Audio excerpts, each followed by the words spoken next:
We're nearly there, people. Today on the A to Z of guitar, we're on why.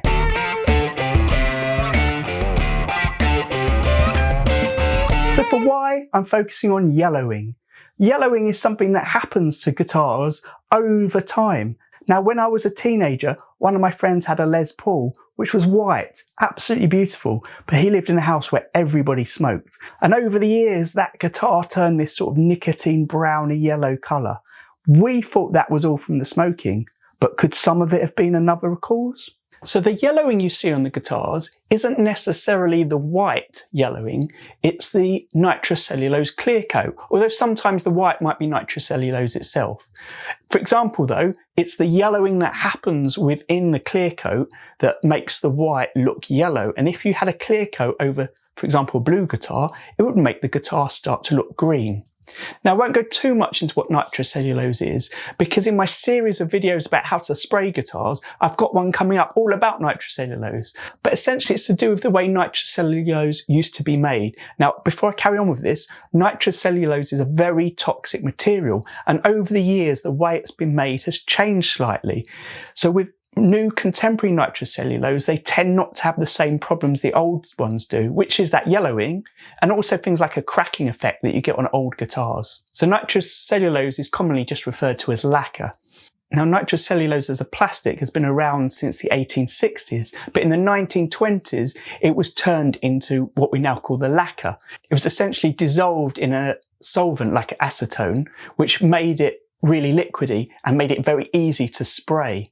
Within that liquid mix, the solvents evaporate very quickly, so as soon as the paint hits the car body, or later guitars, the solvents evaporate off and you're left with that finish. But unlike modern finishes like acrylic and poly, it carries on over time gassing, which means it takes a long time to harden and it never finishes this sort of reaction. So over time, the lacquer gets thinner and thinner and thinner. Now, I can't find out the exact chemical reason why it changes colour, but I think it's partly to do with the thinning of the nitrocellulose over time. It's also to do with how UV rays affect it. So if, for example, you had a guitar, an old guitar that had a pick guard on it or stickers or something on it, even just the control knobs, and you took all of that off, you would see the marks underneath of the original colour of the guitar, or much truer to the original colour than the bits that had been exposed to air, the light.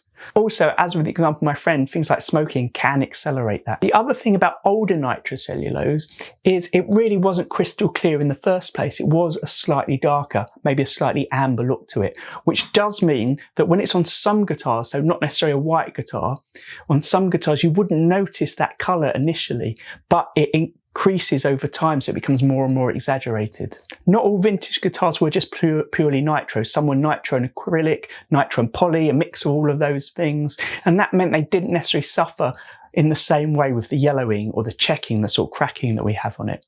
So you won't always get that yellowing on a vintage guitar, but when you do get the yellowing, you know it's got a nitro finish. Now, it's a very common thing, and there's nothing you can do about it. It just happens.